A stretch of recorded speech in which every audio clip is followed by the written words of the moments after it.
Ready? Okay, good evening, everyone. Welcome to the meeting of the Mayor and Council of the Borough of Peapack and Gladstone. This evening is March 5th, 2024. It is 7 o'clock p.m. I'd like to welcome everyone.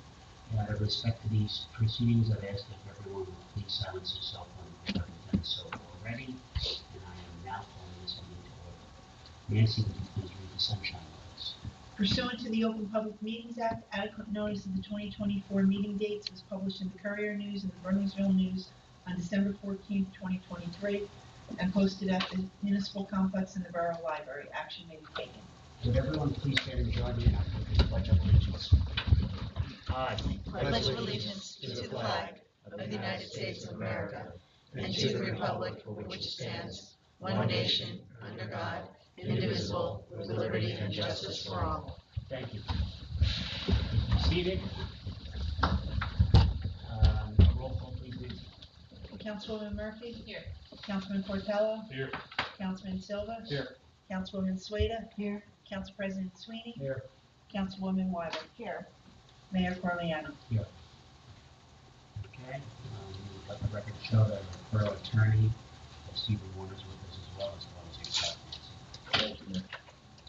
Let's start out with public comments on non-agenda items. So we welcome the members of the public to come up if you wish to address the council on an item that is not up for discussion on your agenda tonight. 5 minutes per person limit.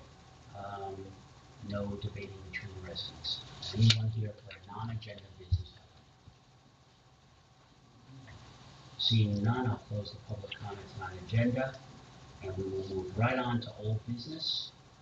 Our first item up is trails. Who has this one? That's me.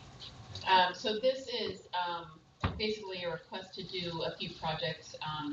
We had an environmental shade tree committee meeting last week, and we discussed a few projects that we'd like to move forward with. And it was mentioned, in the last couple of years in the budget, we've set aside a decent amount of money for trails. And so there's kind of two projects that we'd like to use some funds for. The first, and I brought this up at a previous meeting a while ago, so I don't know if anyone's going to remember, but there is a trail, there's an easement, a town easement between the top of Highland Avenue down to Lake Road in Far Hills. And the town, it used to actually be a road for the town, and it's dilapidated, it's all overgrown, but you can still see some markers. And it would be a relative, I walked the trail or the area with Brad Fagan, and it would be relatively easy to create a trail that would connect the top of Highland Avenue with, if you're familiar with it, it comes down to where there's a bridge. So basically to the left is private property, the Lake Club, straight ahead would be Lake Road, and to the right is the path that the county owns that goes to Natterar. And so, the goal would be that, if you were so motivated, you could feasibly do almost an entire circle around Natterar, down Main Street, all the way through town up through Highland Avenue, with, if you're so motivated.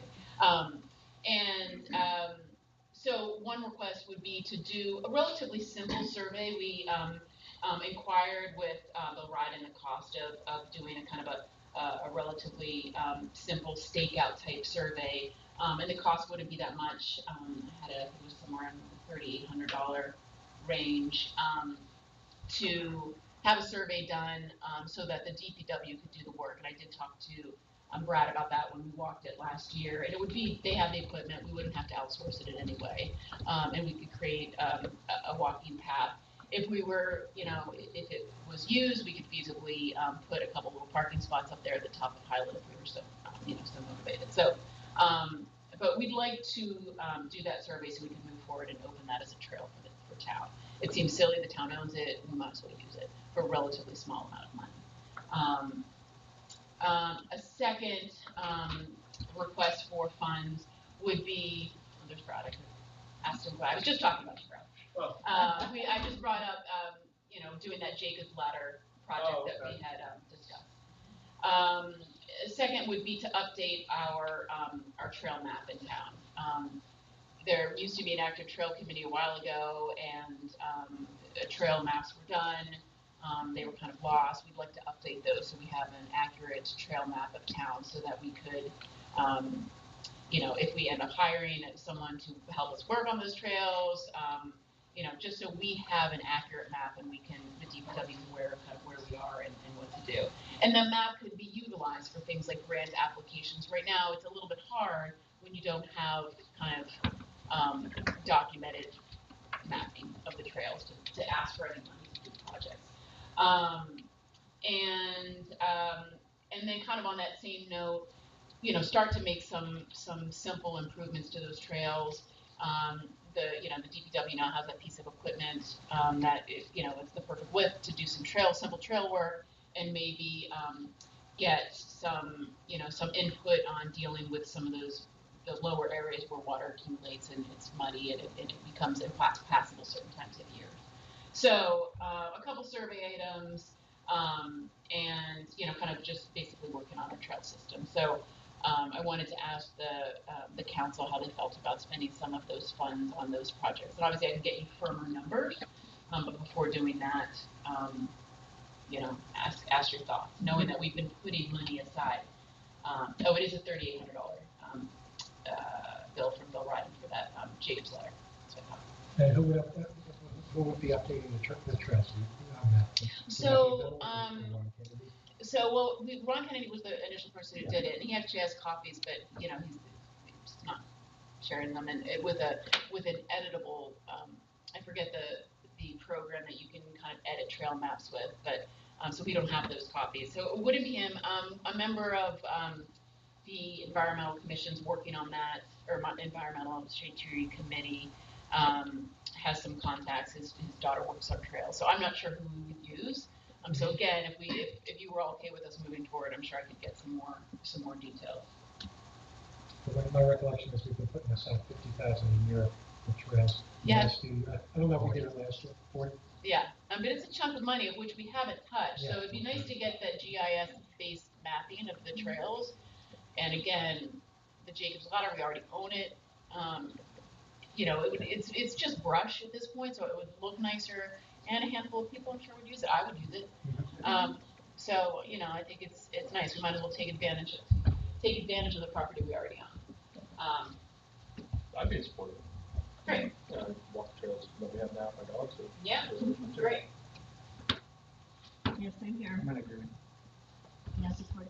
Just the 3,800. What is that? You said it was for the survey. That's a survey. So before being able to do that work, that the DPW work that they would very likely be able to do on their own without having to outsource it anyway. Yeah. You have to do a survey just kind of look at where the property starts, where it ends, the slopes of it, and that type of thing to be able to work on it. Sounds reasonable. You've encumbered $35,000 a year for trails over the last 5 years. Yeah. Open space recreation house. Yeah. So you have the money's there. That's what we figured, but I wanted to ask permission before moving forward. I think you should move forward because we're ready for it. Okay. All right. Any other questions? Concurrence for Jamie to move forward on that? Yes. Great. Thank you so much. Okay. Next item, tennis courts. I'll take that one, Mayor. So you guys know we talked last year about improving or repairing the tennis courts. We have some bids for that. We can review that as part of the budget cycle upcoming. One thing we were thinking about though is that Apgar area the right place for the tennis courts, right? The repairs that we're going to need to do, it's almost completely redoing the courts from the ground up.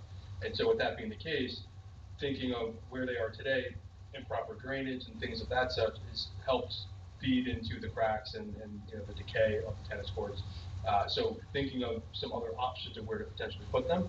One thought was maybe behind the firehouse where we have the basketball court. Another thought is maybe the basketball courts here behind municipal. So I really just wanted to get a sense if you guys had any thoughts on relocating them, and if so, any other suggestions of where I think the firehouse is going to create problems because then you're going to have cars pulling into that lot. Plus, it's also right on the brook. So if that rises, yeah. So you also have the encroachment issue. I know there's only a basketball court there, but you might be expanding it if you put the tennis courts in. So if you're going to move it, I think we'd be sacrificing the ball field up here as a lot, as an only other spot where I think you have enough room. on level ground. There's all, I mean, at the end of that part too, we have the easement that's not Green Acres to the right. So when you pull in there, up to where the combine house was there, not combine house there. There's that big field to the right there. It's another potential spot, not too far, but big enough area. Again, I'm just trying to solicit where. Right, so I where met it would with be. Bill Ryden about those tennis courts a couple times when I was in your role. And, I mean, I guess he emphasized that the reality is that almost any tennis court, because of the way it's just a flat open, is going to collect water. And if it's not maintained on a yearly basis, he was like, every tennis court that you'll ever go on is gonna have microcracks. And the role of the caretaker of the tennis court is every year you go in and you fill those microcracks so they don't spread and freeze thaw, and stuff. And so I think that, or what he implied to me, and I'm no expert. I was with you, and he talked about it just being expansion, contraction doing it. Right. Because we all said to him, is it the water getting underneath it Yeah. that's causing it? And he was pretty adamant. That's it, because I was, over the years, kind of in open space and environmental, we've talked about water remediation around that area, because I think when the tennis court was first designed, there was kind of some landscape things that they had planned, and it kind of never came to fruition. And so the thought was, well, we didn't do kind of water control enough. But again, even Bill was kind of like, no, like it's a tennis court, it's gonna collect water, you have to control it. So I don't know if moving it is gonna solve the problem, and I don't know the cost differential.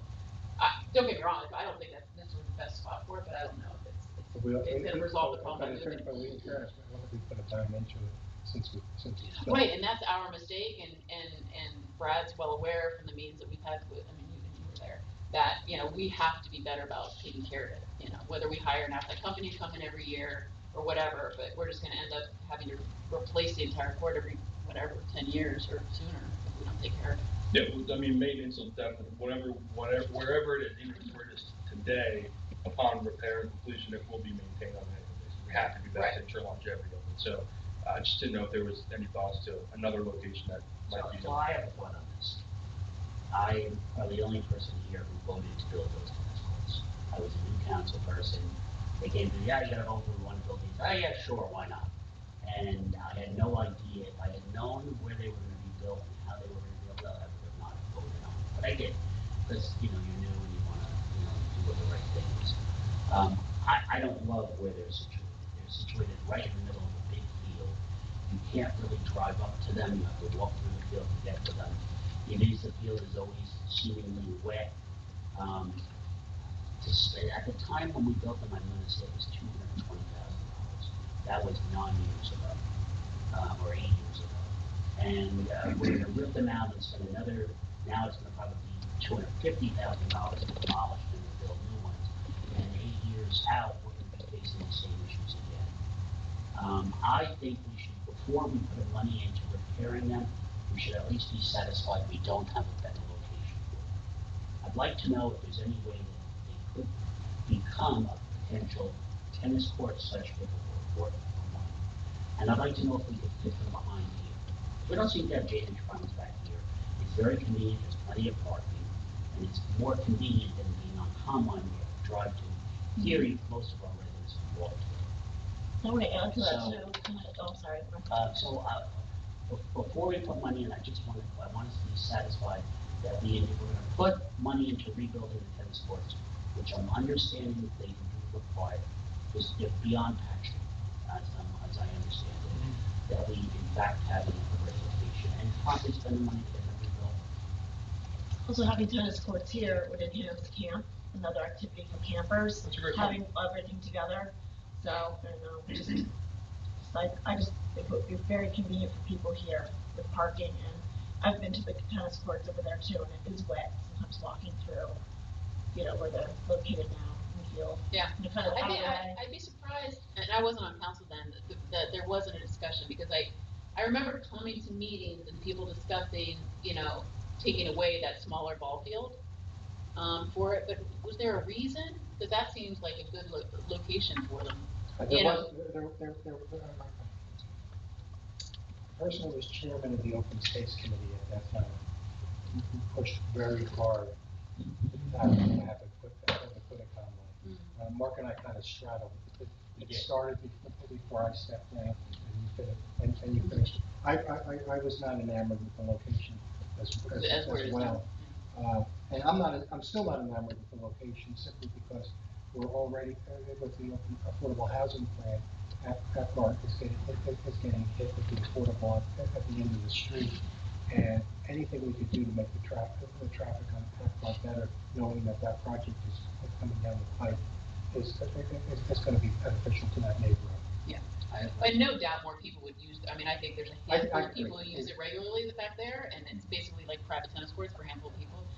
And Obviously, more people would see it. And there was concern that came in about it being hidden, and the police can't go down. They can drive down the end of the street, but if teenagers are vandalizing, like as teenagers sometimes do, the police were like, it's problematic in that regard. So I mean, to have a place severely limited if it was relocated here. Yeah, right. Maybe It'd be the exact opposite. Yeah. I mean, Brad just sent me a message. There's great drainage in this ball field, so there's that point too. But I guess, just to be responsible, I guess we'd have to know what's the cost differential, right, of fixing it in Comline versus building it from scratch. It's going to be more to move it just because Sure. they're going to have to eliminate the old courts. Right. There's going to be demo of the old, and so, just to know. All right, so, but in general consensus to research other potential ways. And you know what, I bring Dan Dolan into the discussion as rec director. Just so he knows, he doesn't read about it in the newspaper, so to speak. Because he's the one who's managing our recreation fields, whether it's the gym. Sure. I'd love to help you out with that too. I mean, I think aesthetically up where it is now, it's not very pleasing. Two, I completely agree with the rec program. It gives it another facet, another arena for kids to play, whether it's pickleball, whether it's futsal, soccer, whatever it might be. So there's other opportunities to look. If we're going to do it right, let's do it where it fits our town aesthetically, and also for the camp and it's centrally located for our residents as well. Okay, property, all yours? Yep, great, thank you guys. Thank you.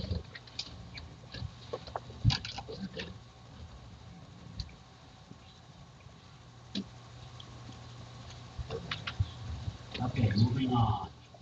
Anyone else have any old business items? Moving on to new business. Summer Sales Public Safety Committee Anti-Crime Initiative. This is mine.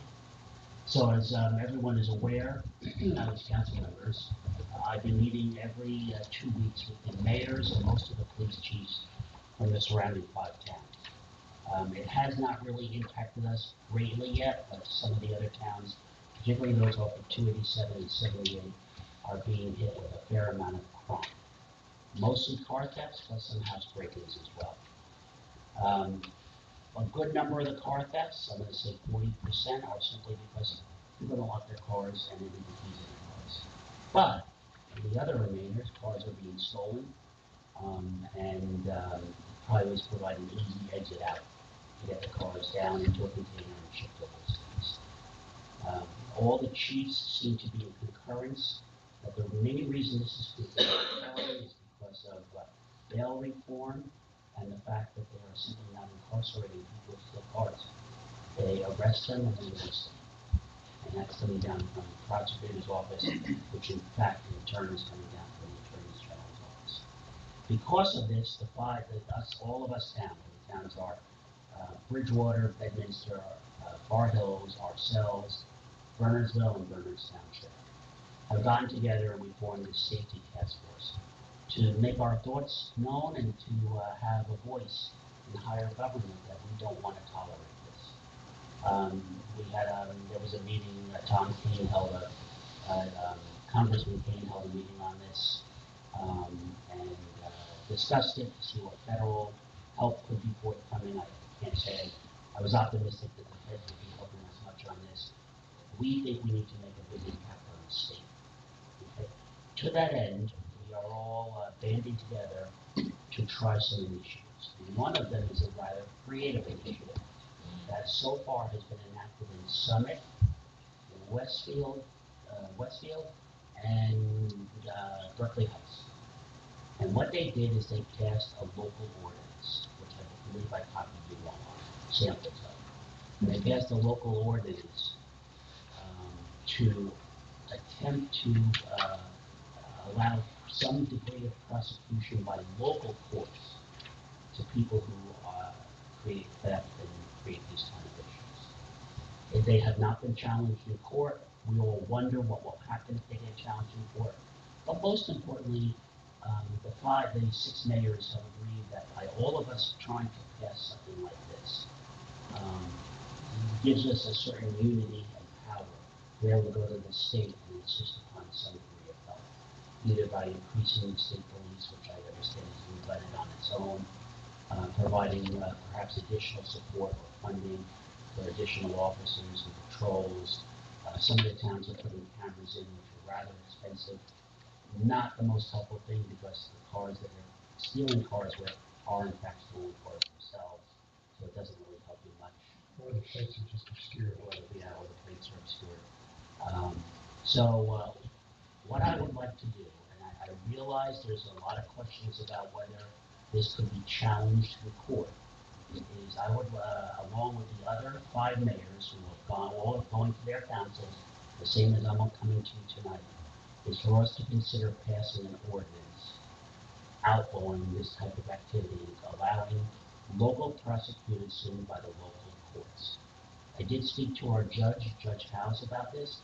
She was actually quite intrigued by it. She thinks it has some potential that could allow us to provide some degree of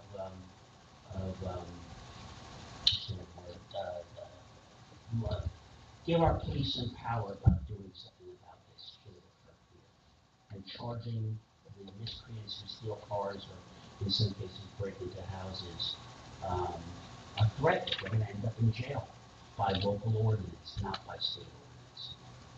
So I am looking for the consent of council to have our attorney review the ordinances that have been passed in the other towns. Not spend a lot of time on it, maybe modify it or customize it a little bit to our town. Let's get it passed here. Let's give our police the opportunity to charge someone on that, where at least the police will know that they're catching someone and charging them, something's going to happen. Whereas now, if they catch them and charge them, it usually gets dismissed. And also, most importantly, showing unity with our other towns. I'm not looking to spend a lot of money on it, but I would really like to go back to our little task force and say, we're in. We're going to pass one of these 2 along with the rest of you. Everyone seems to feel that they'll get their councils to agree to it. That's what I'm looking for, some consent to go along that path. So what's the current police policy if they pull over a person with a stolen car? They arrest them, and apparently the charge goes through the prosecutor's office, and most of the time they're told to release them. If a policeman is chasing a stolen car, the stolen car goes over the white line in the middle of the road by inches, the chase gets cut off. They can't even do that anymore. And then apparently most of these cars that are stolen get on 78, they head down into Newark, they go to the port where the federal government watches everything coming in, but they really don't care what goes out. They get loaded into a container and they're overseas, where they're resold into Stanford. It's rather an unfortunate situation. Birds being hit the worst of all. I'm in full agreement. Yeah, I'm in support of it. And you all saw that what the samples I sent you, it would be along the lines of that. Yeah, I'm curious to see the long-term implications if it can stick, but in the meantime, why not try? Right. Yeah. I don't know, I just feel like I need more information. I don't know if I feel comfortable. I'm okay going further down the road. I'm not particularly optimistic. And I say this as one of the, because my house was hit by the car.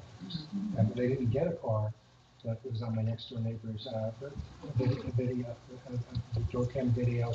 They went up his driveway, they checked every car in his driveway on the panel. They did the same in my driveway. This ordinance isn't going to catch it. And even when they picked up the car on video in North Gas and Up, they still didn't catch it. I'm not sure. I don't know what the numbers would be in terms of the number of stolen cars that they pull over, that where they end up getting released. But I know, to me, the bigger issue is is catching them and is deterring them. I don't see this as a deterrent because a car thief isn't going to be looking up every town's local ordinances. Let me tell you what's most important to the mayors, and I didn't make this clear prior to this, I apologize. It's more important to us that we all pass something like this to show unity. So we can go to our state legislators and say, look, you have six contiguous towns who recognize a problem here that we are getting no assistance on and no support from the state, not only in enforcement, but assistance to prevent it. And so it's more of a solidarity move than necessarily a tool for enforcement, although the police would have a right to use it for enforcement if they saw necessary. So I guess I'd want to see when the policy was passed by, I don't know if it's the current administration, governor, I don't know, when it was passed, where their numbers are versus where they were, 10 years ago. The bail reform, that was Chris Christie. Okay. The high-speed pursuits, that's the current AG's off. Yeah. Well, actually, the prior AG, But but it's still in existence. Yeah. And what about housing incarceration? Who deleted, who stopped that? That falls on the judges. No, Or the prosecutor's office and the attorney general's office. If the AG is telling the county prosecutors, it's not a high priority. Yeah, that's what It's the they're doing. governor's office. Don't tell them. It's the governor. right. My understanding with the lack of pursuit of those is due to the safety of officers, right? Like, it's not worth it for a car because I guess some officers were, hurt, lost lives in car pursuits for stolen vehicles. And my understanding is, Or other people are too. yeah, right, and it's just not worth it because it's just a car. I think we need to send a message to Trenton. This is ridiculous. Sorry, that we shouldn't go through this. I agree, and it's not gonna stop car thefts, but I do like in the ordinance that I read from other towns that, you can be charged for touching somebody's doorknob, touching the door handle. That's what's critical, is the pieces, and criminals are not looking at ordinances, that's the least of their concerns, and a lot of times when they are stealing cars, they're getting a already set amount per car, which is $1,000, and I think it's important. If only one person gets caught, or even somebody gets charged for checking a door, which most properties here, you have to walk pretty far length to get to the door, and you're going from driveway, and you're not supposed to trespassing, essentially, was on some of these ordinances. I think that's critical. And it could be a deterrent because word gets spread amongst these individuals. And so I think it can't hurt. I think the standard needs to be set somewhere. Will it deter? No, probably not until someone gets caught. But the pursuit, it's for the safety of the police officer, but also other residents who have been involved in car accidents. But at the end of the day, I think if we show unity, I think that's a I saw the camera footage that John was referring to. That's my neighborhood too. And these guys the lights were coming on and they just didn't even care. They were just walking from one property to another. I had my door, I think, unlocked and my kids were home, like 8 o'clock at night. They could have, easily just come up to my house. I had my door unlocked because the cat was coming in and out or something at that time. But, it's scary. It was scary how the light went on. These guys just walked from one property to another, didn't even care. I like that language about the touching of the door knobs and checking unlocked cars. They can be charged for that alone without stealing a car. They really do. 6 of us want this to spread. Some that started it. It went to Westfield and Berkeley Heights. Berkeley Heights apparently recently arrested someone on that. But we want this to spread. We want the other towns to adopt this. And we want to get a message out there that we are not going to tolerate. The towns are not going to tolerate what the state has brought on us. So I guess what I'm looking for is to take the sample ordinance that we were all provided, and ask Steve to see if it requires any kind of minor modification or and for us to consider passing it. Just if we have a consensus, we'll proceed. If I don't, I won't. Yes? I'm okay moving forward, but Yes. I want to see numbers. I want to see that I get there's a perception, but my understanding from talking to Chief Bronte, there's a perceived really increase in thefts, but the actual numbers aren't as dramatic as what it feels to residents. So I just want to be sure that this is truly an issue and not just something we're being, I mean, no doubt it's an issue, right? We've all heard of the car thefts in Burnsville, but I'd like just to see some numbers before signing So off on of it. the 6 towns, we are the least impacted by it. And I know that. We're very lucky, we're not on the major highway. We are the least impacted by this in terms of relative to the size of our population. Okay, and as I said earlier, I'm not looking at this necessarily for our own needs. So we've considered it in a vacuum, it probably is not necessary. I am looking to see us pass this immunity to our neighboring towns. That's what I'm really looking for, and if it provides some benefit to our officers and perhaps charging someone here or there, If the officers came in and supported it and presented an argument that they felt like this would really help them, I would feel more comfortable. Sitting up here having a discussion amongst, none of us are in law enforcement without any data, I just don't feel comfortable saying I want to move forward with an ordinance saying that police can arrest someone. I just don't feel like I'm educated enough to say thumbs up to that. But if they do the right thing, they won't be arrested. Like, you have to be accountable if you're breaking the law and you're doing the wrong thing. And I mean, we live right around the corner from each other. I had an instance, over a year ago where I woke up at 4:30 in the morning and there was a man in my front yard looking in my window. And I called the police right away and he booked it. But I mean, I live alone. It was frightening. And he came back again. And this is right around the corner. The police came to my house asking if we had a ring camera to record it. All I'm just saying is someone mentioned, what harm could it do to move forward? And I just think that there is a possibility of harm. I think that's why, some states have backed down on some of the, arrests on relatively minor crimes, what have you. Like, people can get hurt. And I'm just playing the devil's advocate. I'm not saying I'm not going to do it. I'm just saying I'm not taking the opinion of people not involved in outside law enforcement and just saying thumbs up to an ordinance of which I don't have any kind of data in front of me or a police department in front of me saying absolutely this would really help us out. This would help with crime. I'd also want to know how they plan on utilizing. Right. I mean, I want some facts, like how what's going to happen. What are the procedures? If somebody's trying to steal a car, and if you walk on a private property and you start pulling on door handles, I think it's pretty reasonable to infer that they're trying to either steal a car or something inside the car. So why wouldn't you charge them under the statute that has a little more teeth? I mean, the municipal court is limited. I mean, a year in jail, I think, is the max. And this ordinance is 60 days. When I looked at it, if they charge both, it's going to go to the county prosecutor, and the county prosecutor is probably not going to enforce our ordinance.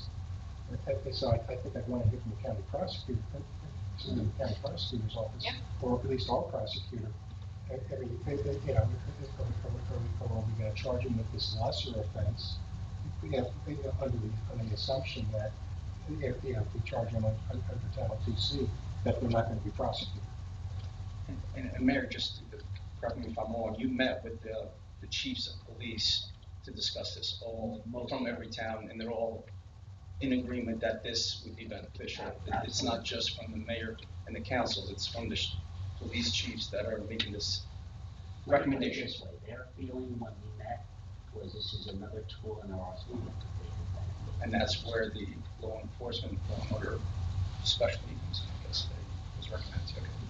And the towns that are being hit worst, mostly, not in this order, but Berners, Bridgewater, and Bedminster are most vocal about it. And I'm sure they're speaking on behalf of their police officers. They're the biggest towns with the highways, and they also have the highways. I lived in Bass Ridge for, I grew up in Bass Ridge. I had a car stolen out of Bass Ridge, down in North. I wish I didn't find it because I got it back and I had to get rid of it, and I was out money because of it. I could own the car, and wouldn't have happened had they not. They still sell the radio. Still this day and age, they're still stealing radios out of cars. But it happens. Oh, I know. I mean, I've had a couple friends whose cars have been stolen. I just don't want to be flippant about thumbs up to an ordinance of which I don't have a lot of information to go on. And I appreciate that you're saying that other chiefs in other towns but I've gotten a different impression from Steve about the general, from our chief, excuse me, about the general situation, and so I would just love to see how the data has changed from before and after bail reform and the changes in policy. And I'm concerned about kind of all the points that John's making about us. I see what you're saying. You want to send a message, right? Because I can't imagine it's going to hold water until the state makes a change. I don't think so either, but I don't even know if we'll use it. And partly that's where I come in, and I don't like the idea of doing something that, in my mind, is not going to be enforceable. Right? We have enough ordinances on the books that we don't pay close attention to as it is, and to put another ordinance out there, if it's just not going to be used, or if it's just going to get thrown out every time it is used. But on the other hand, John, I can agree with that, because on the other hand, John, you have towns like us whose hands are tied on enforcement. Our police say it. You go to any of our officers, we can't enforce this, we can't enforce that. They're getting discouraged, okay? Even the younger guys are getting discouraged. And here's an opportunity to at least, number one, demonstrate to our department, not the point of it, demonstrate to the department we're willing to try something to do it. And I know this is not the means to the end, as you suggest, but banding together with the other towns and then allowing us to go and speak to those who represent us on the state level, I think could lend some gravity to this pressing issue. It's a pressing issue. Not so much for us, for the other towns, but it could be us any day. Man, just a question to Jamie's point. Does the task force have stats around, hey, this has been an increasing problem? Or Two of us provided stats ourselves. I got stats, and I provided them to the group, and Burns provided stats. No one else took the effort to go through the stats. Could that be shared with the council? And Jamie, I'm less concerned about the reasons for in terms of having a point to look at. I mean, if the numbers are up over the last 2 years, whether there's a correlation to those other developments or not doesn't matter. I mean, that would be the number what I want to see is that there's been an increase overall. Right, and there's also a part of me that doesn't feel necessarily that passing an ordinance is the way to communicate our concern to the county and to the state, because it's kind of like to John's point, it's passing an ordinance of which it will be difficult to enforce. So maybe more advocacy and kind of talking to the leaders versus kind of passing a kind of a vacuous law.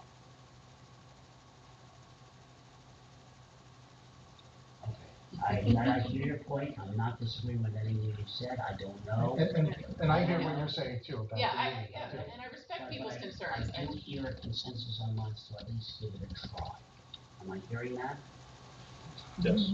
I'm okay looking at it. I'm okay looking into Will it. you take the sample that I gave you, see what it needs to fit for us, and then come back to us? Just to make an ordinance. We'll do it. All right, please. Step one. Okay, well, this stuff takes a step at a time, and we'll take a look and we'll consider it objectively.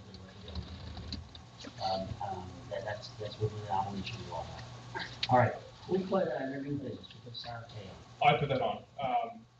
So an item we were looking at this year is the Sarah Kay lot. For those of you who don't know, come out of School Street here and make a right. It's that lot right there on the right. It goes down to Willow. The idea is, right now we're not really doing anything with the space, and who knows what's going on with the Vernon Manor updates and all that. An idea is to section it in a way that we can keep some for open space, and then have another portion that we could then sell, own, and build on. And so what I worked with Sarah Jane to understand, and I didn't want to go to Ed Kerwin to understand what would the value be and what could potentially raise from that. He's been dealing with a lot right now, as you guys know. So I wanted to see if there's consensus among the council here to explore selling that parcel of land. And the thought is basically the corner and 75 feet of the front. So where the park bench is now and a lot of that land, they're keeping that corner open as part of open space. And then the lot next to that would still conform to a sellable lot with Sarah Jane. And if you guys were in consent to explore that, then I would have a curve and figure out what value would be for that, and then we could see what the process would look like. The thought essentially would be to take proceeds from that, use that for potentially the park house renovation that we're looking into doing this year and other projects in town. So that was just an idea of what the question was. Yeah, I brought up putting this Sarah Kay on Rossi a couple years ago, but since I live right basically 100 yards up, I would pass it on to someone else. And you know, I was supposed to be working on that. Yeah. I would either rather put it into the Rossi, which takes it out of the affordable housing equation, or keep it for the fourth round obligations that are going to be coming down the pike, because we don't own that much land. Our investment in the Sarah Kay lot really isn't that much. It's the cost of tearing down a building, and we paid $280,000 for it in 01 or 02. So it's not. It was a bargain sale, you know, at that time. But you know, but we already have a lot of development that's going to go in with Vernon Manor right adjacent to that. I think just cashing out, because we have to have the asset. I think it's short-sighted. I think it's either part of the Rossi or it goes into round four to be considered for affordable. That's how I look at it. And I would like it as Rossi for sure. I think it's a nice entranceway to the municipal building and kind of the entranceway to town. I mean, I know people have brought up selling off a portion of it, which I'd rather that and have a smaller part of Rossi, but it's only 0.8 acres, and it seems a little short-sighted. You can only get one lot out of it no matter what. Correct. One conforming lot you could get out of the tops. Yeah. And it would be left over for, pocket park. Yeah. Which honestly, if you did a lot there, what's our minimum there? A quarter acre? It's village zoning, right? The minimum is a quarter. I'd have to go back and make It's like 50,000. It's 0.33. Okay. Is it I thought. So the way that Sarah mapped it out, the most you could do in a conforming lot again was in School Street would stay the same, but then on Willow you'd have 75 feet. Yeah. That would be open space. Right. I mean, I think that if you put a lot there, it would just sort of look like someone's side yard. You know. It's got to be more than a quarter acre. If we're only going to if we can only get one buildable lot out of it, according to Sarah. Yeah. I didn't know we could only get one lot out of it. Let me give a middle view on this. I have a slightly different view. I believe the taxpayers, our constituents, bought this lot with the intention of the library going. The library never happened, the house was knocked down, and we ended up with an empty lot, which we own, okay? I see the value in selling off one parcel for one house, one freestanding house, and leaving the remainder of it as in our Rossi as open space. And here's why. I don't want to leave it open for round four affordable. Because if you leave it open, it's going to be found and it's going to be required that we use it. Rather, I'd like to see it locked up by means of one buildable lot sold off and open space on our Rossi. Okay? I do believe that the residents, like I said, the residents whose taxpayer dollars councils generations ago used to buy the property and it was not used for that purpose, deserve to have that money put back in the municipality for borough use. So I do see the value of selling off one parcel and then locking up the rest. I don't want to see it left open in case we have a need for an affordable obligation. Plus, if we leave it there, we're going to end up using it, and you're going to end up with 8 or 4 or 6 affordable housing units on that lot, and I would not like to see that. So then, is that an option? Because so to have one buildable lot and still have a Rossi? Because now I feel like yes, it is. Because that's what I thought. Okay, so it is. I mean, I guess I would want to know what's the size of that lot, what's the value, like what's the retail, real estate value of that lot, and again, is it worth chopping up that little 0.8 acres to get one lot? Do we feel like that's worth it for the town to take away that green space? Yeah. I understand your point. I mean, I'm not totally against it, but it's also nice to have green space. If it's 0.8 acres, and let's assume that the buildable lot in that zone is 0.3, okay, gardens, that leaves a half acre open space pocket park. Excuse me, pocket park. That could be very nice. And better having one house there than 8 affordable units clustered together. Or That's 6 exactly my affordable thought. units clustered together. If I couldn't have the carve out for the pocket parking and learning tonight, I wouldn't recommend it. Because we still have that and still have that full corner, that's what makes me think, okay, this might be one, a better use for our dollars now, and then avoidance of something we may not want in the future. Well, I definitely want it to be preserved and on our Rocky list. So I guess I would want a little bit more real estate information about it, and then, I mean, do we all agree that no one wants it, we'd like it to be either Rossi or a combination of Rossi and a lot? Fully agree. Great. Yeah, fully agree. So then with that, and unless there's any objections, I'll work with Sarah Jane and Ed Kerwin and figure out what that would look like. Great. All right, concur. Any further thoughts on that? Okay, moving on. Does anybody else have any other council members have any other new business?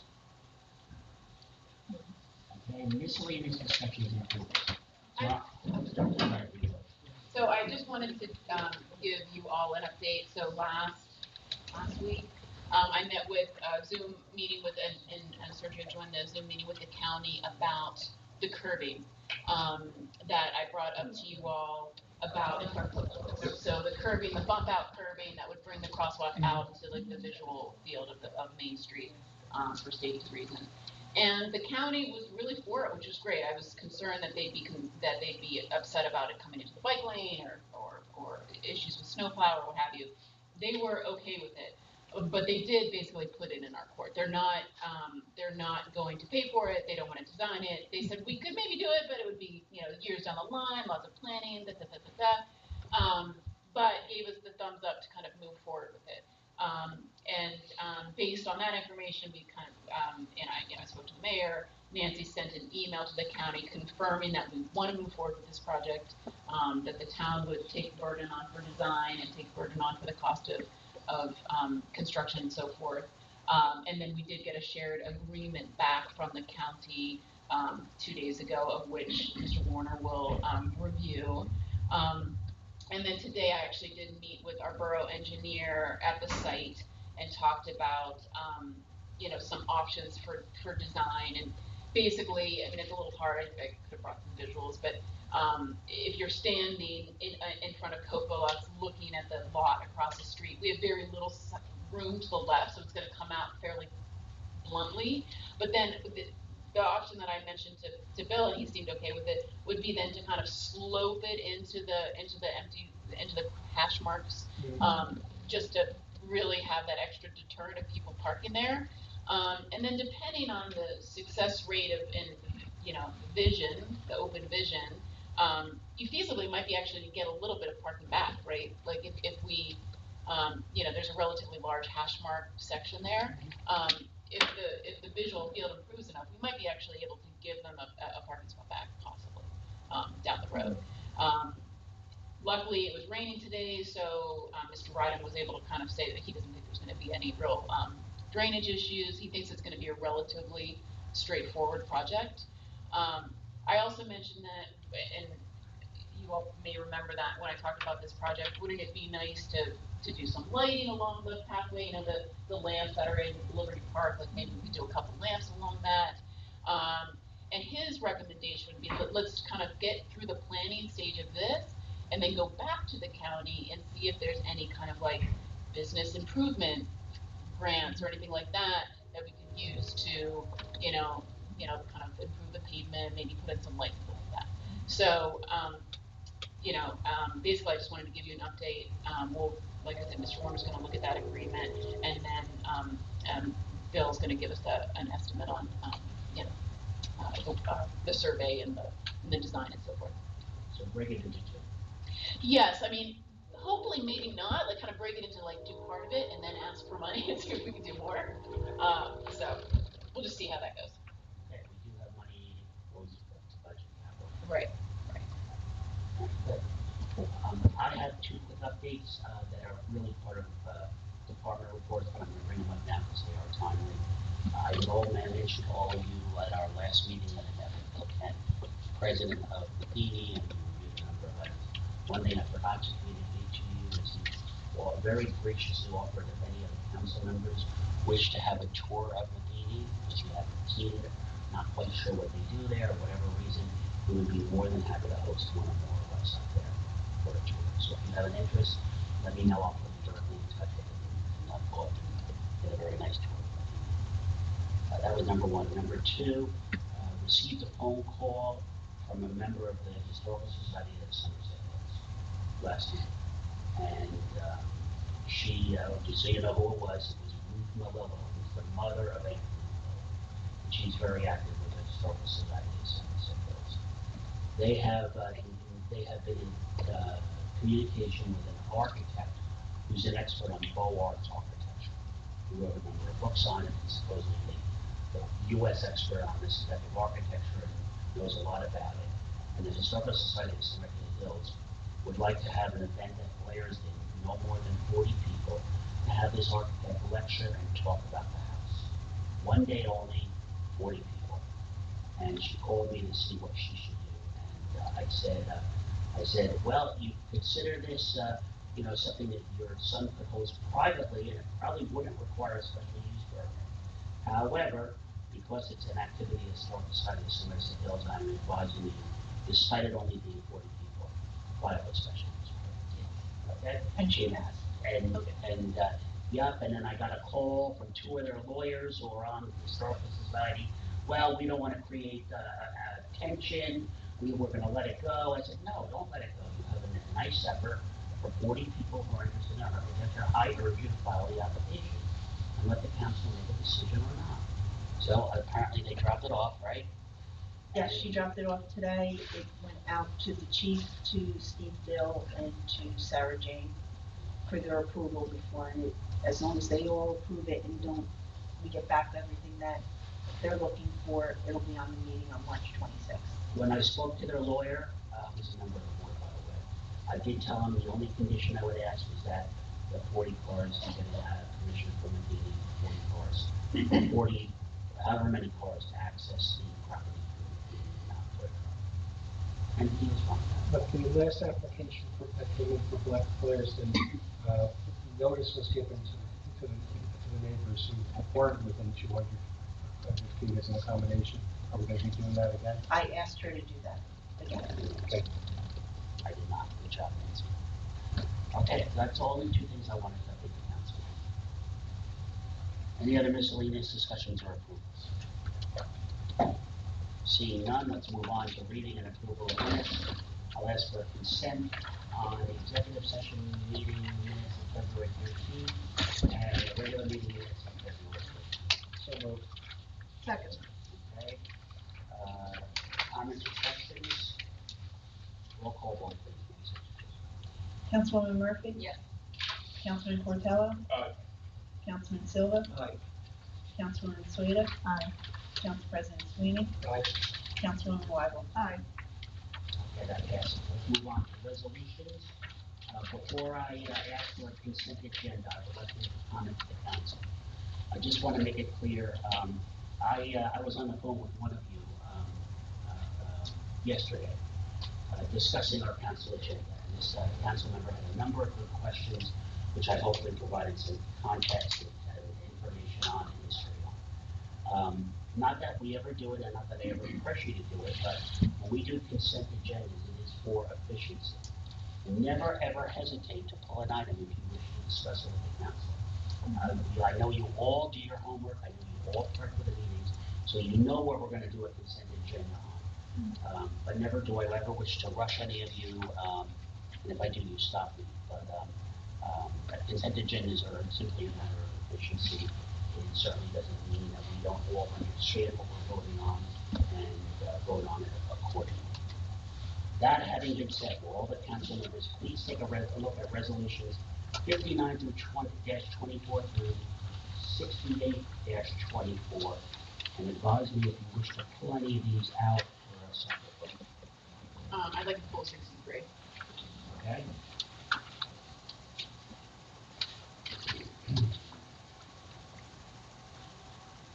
Anyone else? I'm fine with the consent agenda, with the exception of 63.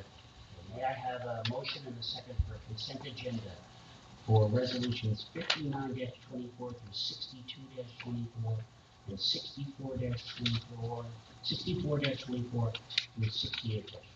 So moved. Second. Okay, you got that, Nancy, and the roll call number. Councilwoman Murphy, Yes. Councilman Portello, Aye. Councilman Silva, Aye. Councilwoman Sueda, Aye. Council President Sweeney, Aye. Councilwoman Wyble. Aye. Okay, those resolutions have passed. Now let's go back to resolution 63-24. I'll read it. Resolution to enter into an agreement with the United States Department of Agriculture, Animal and Plant Health Inspection Service, Wildlife Services, and Canada Goose Damage Management Services.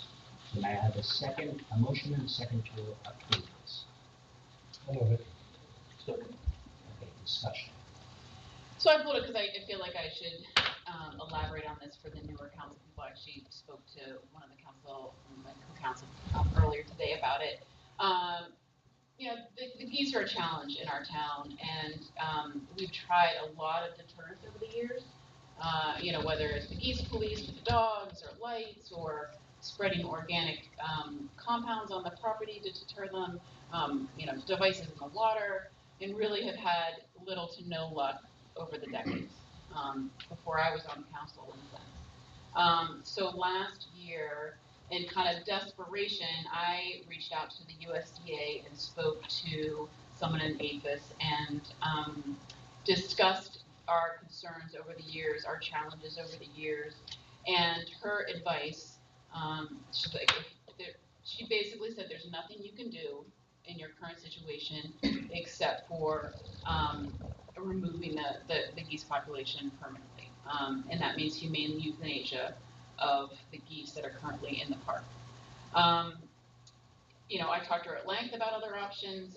She assured me that there were no other options. So the way that this would happen is in the spring, later in the spring, they would addle the eggs, right? And that's what we've been trying to do. So for those of you who don't know what egg addling is, basically you shake an egg and it kills the fetus, but the egg stays there. So it's the bird still necks on them, and it's a little bit easier for them than just taking them away. So they would addle the eggs in the spring, and then during molting, which is the phase in which the feathers are non-flying feathers, they would round up the geese and humanely euthanize them. And what you got back was all the things that we did aren't ineffective per se, but the geese have been here so long that they're entrenched. Right, and they don't leave, you know, they don't migrate, and they really, you know, I inquired about moving them. First of all, they said rehoming geese is really, really challenging because no one wants them. And unless you take them very far, they're gonna come back, you know. And basically they do this not infrequently. The geese population is quite high, and so they encourage this in these types of scenarios. They've had a lot of luck with if you maintain some deterrence, like we keep our lights up and so forth, geese population typically don't come back, or at least for a long time, if we maintain our deterrence. So, you know, for me as a veterinarian, it's a challenging situation because I tell my clients all the time, I feel thankful to have euthanasia. I think it's a really useful tool in a lot of situations.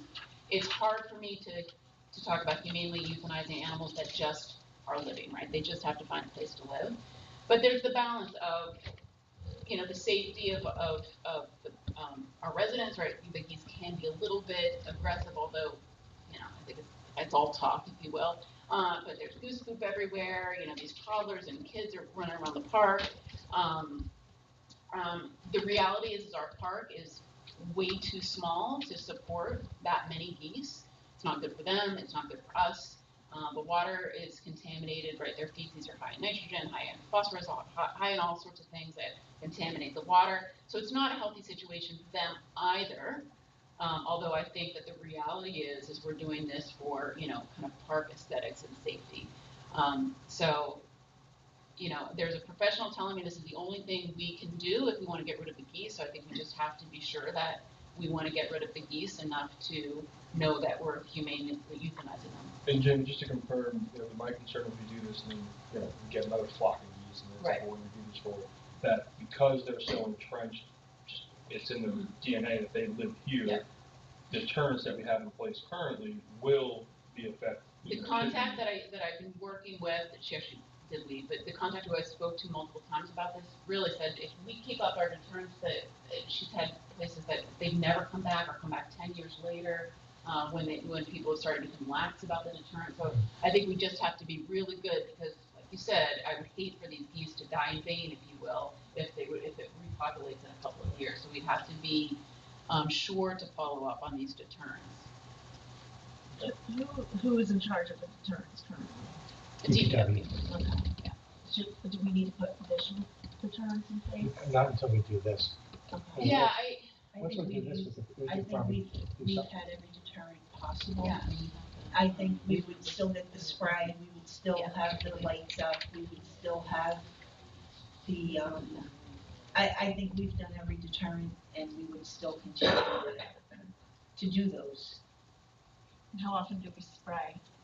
Well, we sprayed, it was seasonal, or it was every 3 months, the spray? No, we started doing it once a month. Once a month.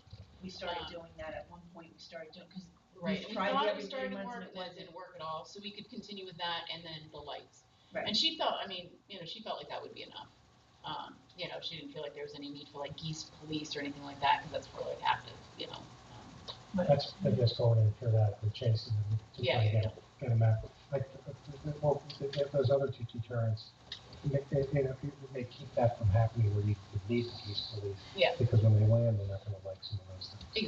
Exactly. But the geese that are there now have been there since, before, and they just tolerate it, and they just have they're just not gonna leave. And she was like, they're not going to leave. It's, you have really two options: keep them and have the poop everywhere and have the concerns that, all the concerns that we've all mentioned, or you get rid of them. And this was the only option that she gave. So. What's the lifespan, and have we halted their reproduction? So, it's a pretty uncommon procedure, and birds are not my specialty by any means, so please. I think it's like kind of the spay neuter of a goose is pretty uncommon, and so most reproductive, kind of control is egg control, because it's quite challenging actually to do that too, because of the way a bird's reproductive and urinary tract basically combine, and so it's a challenge to spay or neuter, if you will. So that's really not an option. So it's an egg, it's an egg control scenario. And you'd be talking about spaying or neutering 75 geese? Yeah, it's just not even, it's not even really feasible. I don't know if that's even close to that. No, Right, I wasn't looking to spay or neuter them. I was wondering if the egg addling is resulting in the population not increasing. No, we just haven't had success. I think the reality is sometimes their nest is on those little islands, right, and we can see them. But there's a relatively short window of time, and again, I don't know everything about addling, but a relatively short period of time in which addling works. If it's, if too late, it just isn't effective. And geese are very, as you would expect, very protective, so it's a little bit dangerous. And so we've hired companies to come in, and if they can't get to it in time, it's ineffective. If the nest is hidden, they can't find it. Like sometimes I think they have nests along the river, Peapack Brook. We don't find them. So in the time that I've been on council, we have been addling eggs, and the population has only grown. Every year, you've seen every year goslings, and we just don't have. And this is just the reality of wildlife. They don't have predators, right? We just don't have predators around that are getting geese, and so they are living. I don't know their life expectancy. I really don't. But they're just living happily long lives and producing many. Bottom line, we are at the end of our tether on this, and this is the last resort. It is the last resort, and it's an upsetting choice to make. Is there any way that someone could use the meat? Well, I I mean, don't, seriously, like, yeah, I mean, I know like on private farms when people do that, right? When they, Yeah. but I don't think you can't, I well, don't know when if you they get, euthanize it. right, so like humane euthanasia, like it's not, like then Be in the their meat system. isn't usable. that makes sense, yeah. So, I do feel like I asked the USDA what they did and it was not, I feel like it was something useful. So I could look into that and just to see if that was, if any good came from that part of it. Yeah, if it's any possibility. Because it's an inhalant euthanasia, and so it's not like, you know, when your dog or cat dies, right? It's different. It's a different They're not type of, injecting them. right, exactly. Okay. Okay. Any further discussion? Nancy, a roll call, please. Councilwoman Murphy, Yes. Councilman Portello, Aye. Councilman Silva, Aye. Councilwoman Sueda, Nay. Council President Sweeney, Aye. Councilwoman Wyble. Aye. Okay, that passes. Moving on. Okay. Does any council member have any item on the rotating list that needs to be pulled into session? Seeing none, Nancy, will you kindly read the total amount? $1,551,720.47. Okay, a motion and a second, please, to approve. So moved. Second. Roll call, please. Councilwoman Murphy, Yes. Councilman Portello, Aye. Councilman Silva, Aye. Councilwoman Sueda, Aye. Council President Sweeney, Aye. Councilwoman Wyble. Aye. Okay, very good. Mayor's executive summary, I have just a few things here. I will get you all, stats that I received on the thefts that, for the towns that reported them. Jamie, you're moving on the trails and the survey by Bill Ryden. Thank you. Property committee, going to Eric, and you're getting tennis courts. You're back to us with more information on potential other sites. Talking to Dan, coordinating with Dan. Steve, you got the ordinance, right? Yep. Eric, you got the Sarah K lot analysis, you got a lot of it. And, I need to get something for the budget for piece information. That's all I have for mayor's executive as a result of tonight.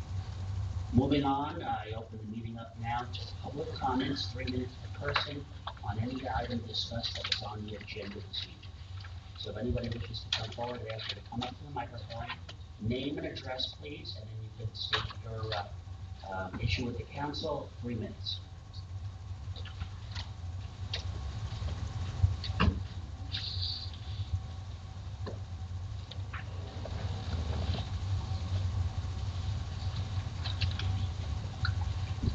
Good evening, John Kepler, 25 Holland Avenue, Chair of the Environmental Commission and Shade Tree.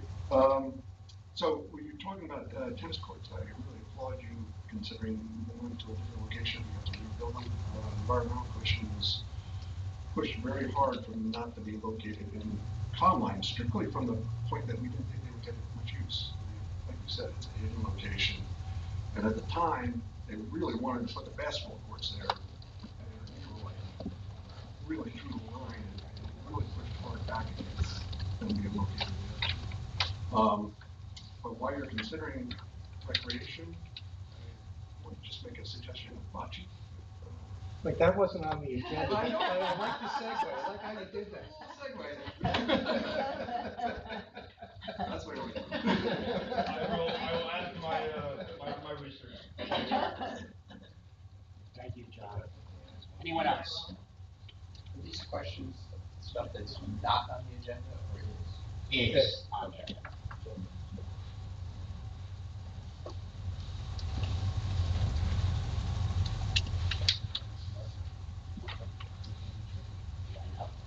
I'm a little trickier, John. 3 Willow Avenue, and as the family that will be most affected by what you're talking about tonight, the space, and hearing this out, I've heard this whispered, I hear it out loud for the first time tonight.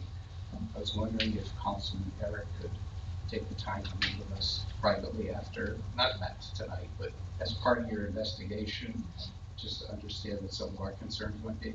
Absolutely, absolutely. That was it. If you don't mind just hanging out until afterwards, I can get your contact information. Okay, great, thank you. Thank you, Ed. Okay, anyone else? Seeing none, we will move on to adjournment. Does any council member have any other, our attorney or Nancy have any other item of further business? Okay, motion and second to adjourn, please. So moved. Second. All in favor? Aye. Any opposed? Meeting is adjourned. I'd like to thank everyone for coming out tonight. It is always wonderful to see a few members of our residents here taking an interest in what we do here. We love seeing you, and you're always very welcome to all of our meetings. The next meeting of the mayor and council will be held on Wednesday, March 20th at 6 o'clock p.m. This is a remote-only meeting using the go-to service. It is a special budget meeting for us to finalize our budget in preparation for passing first reading at our next council meeting. So thank you again.